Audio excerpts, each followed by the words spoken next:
Tatlong arestado sa anti-drug operation sa Bacoor, Cavite. Ayon sa pulisya, electrician, driver at isang mekaniko ang mga suspect na naaktuhan umano nila sa pagsalakay sa drug den. Abot sa 70,000 pesos ang halaga ng umano'y shabu ang nakuha sa mga suspect na walang pahayag. Dalawang lalaki natagpo ang patay sa loob ng septic tank sa isang mall sa Laguna. Batay sa investigasyon, posibleng na-suffocate ang mga biktima habang naglilinis ng tangke. Patuloy ang investigasyon ng pulisya at wala naman daw sila nakikitang foul play sa ngayon.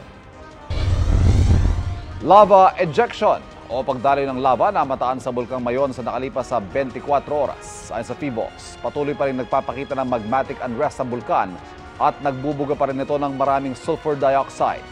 Nasa alert level 3 pa rin ang Mayon kaya bawal pa rin manatili sa 6-kilometer permanent danger zone nito.